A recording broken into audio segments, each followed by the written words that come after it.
Lads and ladettes, welcome back to Gone Home with me, LDC. We found a new room, which is kind of awesome. Skeletons, devils, cheerleaders from the Smells Like Teen Spirit video. One girl dressed as Jackie Kennedy. Okay. Psycho Heist Girl. Yeah, this is the band that they're in.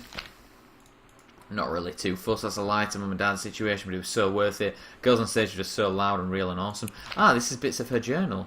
Oh. This makes sense.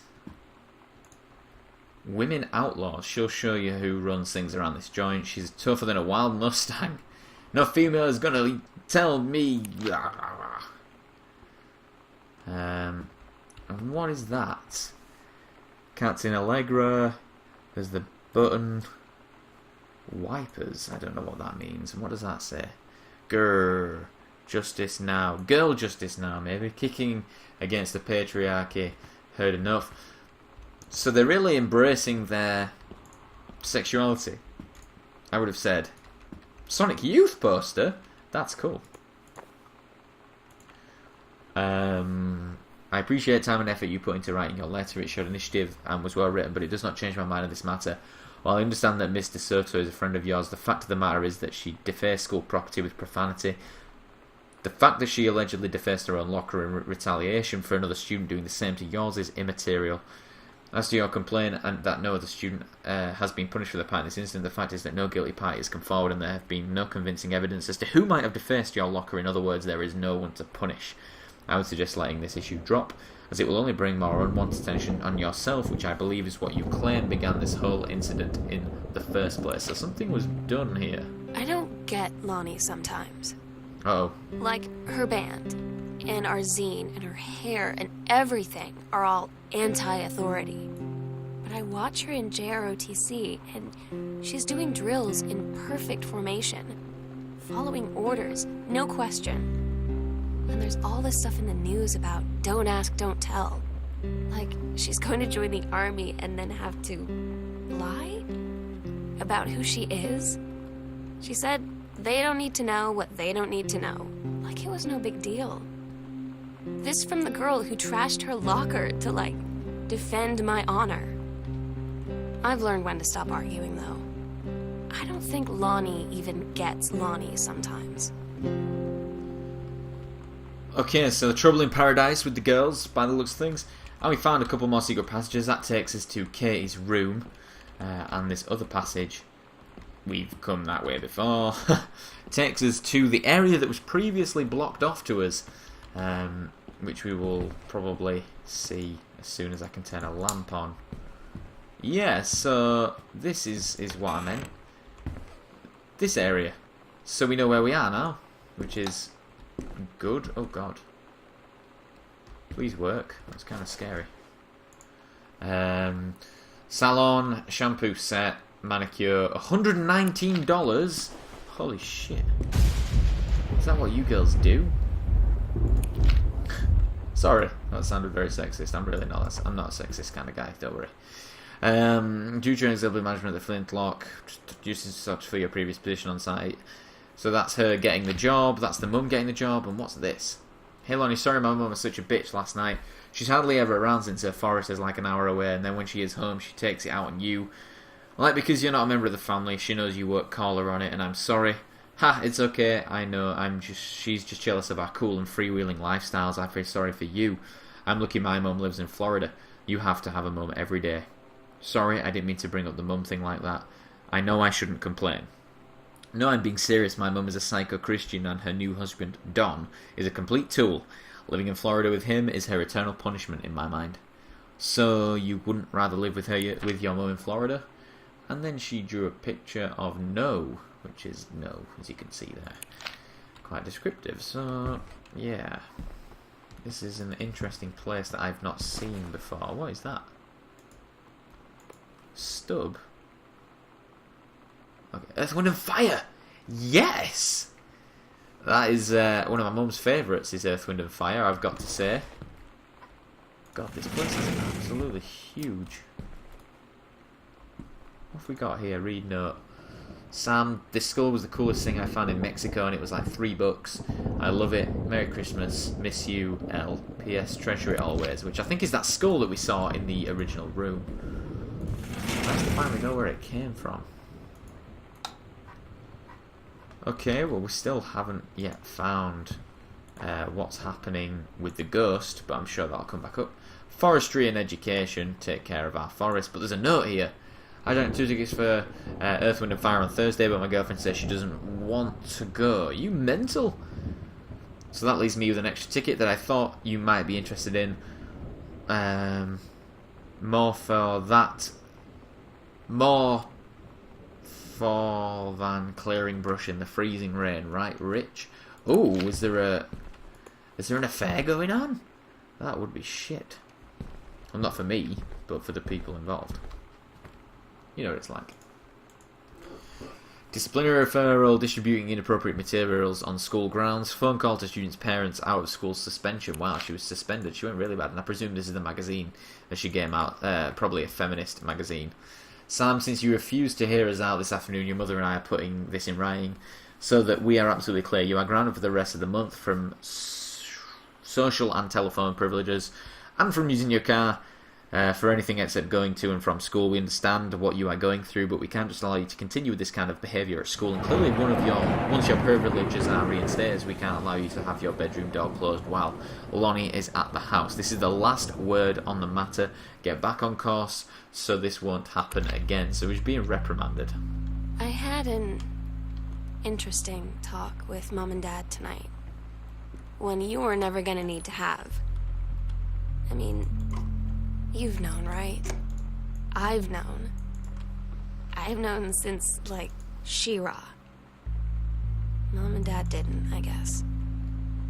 But they saw the zine and the stuff on the locker, and they were like, is there something we should know about you and Lonnie? And so here's the thing. I was prepared for them to be mad, or disappointed, or start crying, or something. But they were just in denial. You're too young to know what you want. You and Lonnie are just good friends. You just haven't met the right boy. It's a phase. That's what I didn't see coming. That they wouldn't even respect me enough to believe me. Well, joke's on them, because they're in for one very long phase. Uh-oh. So now we're in the fridge. This is really strange that they have like this kind of stuff. But there's notes on the fridge which we should really look into. So we've got Sam's schedule, working at Crown Burger on Bethel Road. Monday, Wednesday, Thursday, Friday, 12 till 6. Mr. and Mrs. Jonathan Blades cross your honour your presence at the marriage of their daughter, Margaret and Mitch and Morris. Yep, so they've got an invite. This is kind of menial stuff now.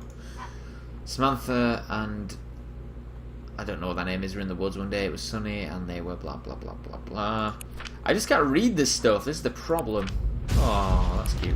Daniel finally came over to get his game. I'd been dreading it. But he brought this story with him that I wrote when we were little. I started reading it, and then there I was, crying at the kitchen table. He asked what was wrong, and I was thinking about how we used to be friends, how much I'd taken for granted. But instead, I told him about school, and Dad, and Lonnie. And then how sorry I was that I wasn't his friend anymore. He gave me a hug and said it was going to be okay. And for some reason, I almost believed him. So he finally came around to get his Street Fighter, which is cool. Your mother and I will be away for a long weekend celebrating our anniversary, June 3rd to the 7th. We'll be camping in the gorge, but we will give you a call on the way home. Sorry, the kitchen is still not... Still neo-renovated. Never trust a contractor. $40 on the table to order a pizza while we are gone. Be good.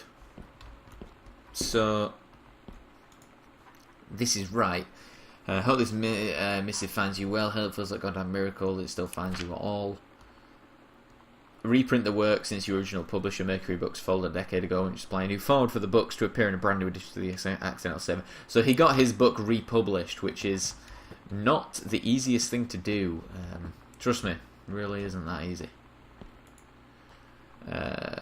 having received a firm like similar, I'd like to congratulate you on your position at Regional Conservative Director of the State Forestry Service. I've got to say, it's a pretty boring job. Maybe that's a little bit harsh, but... Anniversary trip. So can't send Rick's wedding. Oh god, they've taken over Rick's wedding. So where the heck am I on this? Katie comes home this month. We'll call you with exact date. So they obviously haven't really done that. Or at least I don't think they have. Which I'm not really that bothered that they did that. I don't know why I'm trying to put myself in this woman's shoes, because it's just a kind of pointless exercise. Okay, now we are in the pantry by the looks of things, but we don't need to go to that. Let's continue down. There's another tape recorder, which means there's another tape somewhere, which I don't really want to listen to. Batmobile, Bratmobile, some special. I've put it in, put it back, close the drawer, never to see it again. What's this? Oh, so this is the republished one. Nice, that's cool. Is that the first one? I don't know. At least we're getting the lights on. I'm feeling a lot better about things, I'm sure. Well, there's a bird right outside the window, and it's pretty massive. What's the crumpled nut? Bootleg, going away show for Lonnie D. Girl Scout, last show ever. Lonnie had her going away show with her band tonight. She's so incredible on stage. When she was singing, I could practically forget everything. That we only had 48 hours left. That I don't know what comes next. That I can't live without her. Then she dedicated the last song to me. And I couldn't take it. I was out on the curb in the alley, sobbing till my ribs hurt. I would follow her anywhere, Katie. But I can't. Where she's going. After a long time, she found me. She said she was sorry. She said, I wish things could be different. I just wanted to make you happy. I said, I don't think you can anymore. It's getting mighty emotional, is this one, so I'll let you just read that note. I read it while she was kind of chatting away. Sounds pretty serious, does this one. You know? And now we're in the garden by the looks of things, or the greenhouse. I don't know how much stuff is going to be here, but hey. There's another book there, The Accidental Pariah, which is the sequel to it, I think. Strong Pines, counselling retreat, couples counselling. I told you, there's something going on. Accidental Human. Oh, that looks pretty rubbish. A QWERTY op. Cool. It's been almost 20 years since John Russell heard the call. Twice he saved the president's life. He's practically forgotten the days of the future, of danger, excitement. That's where he mattered. Is the president in danger? No, the life you save this time will be your own. Wow. I couldn't tell you what a joy it is to see John Russell back in print. Thank you very much for sending along copies of the new editions. The cover art is really something. I know you said that Unknown Dimension isn't in the business of printing new material, but this revived interest in my work and has brought on a wave of inspiration, resulting in a manuscript that completes John Russell's journey. Blah, blah, blah, blah, blah. Very grateful, Mr. Greenbrier. So, what's the deal? I'm kind of confused as to why we are in here of all places. Oh, there's a note here. Hello. Oh. Midnight, June 5th, final preparations are complete. Secret door in the foyer. Oh. We agreed our last night together would be our happiest ever. And we'd forget tomorrow was going to come at all. It worked for a while. We had a good time seeing Oscar off. Then ran up to the attic to look through our photos, to find one for Lonnie to take with her.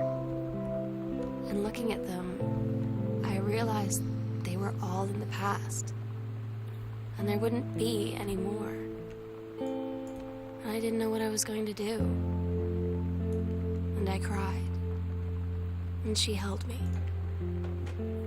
She said she knew it was hard, but life would move on.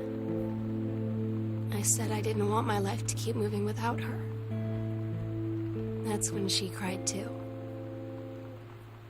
I was so exhausted. I must have fallen asleep like that, in her arms. In the morning, I woke up, and I was finally alone. Lads and ladettes, thank you very much for watching, and I will see you next time.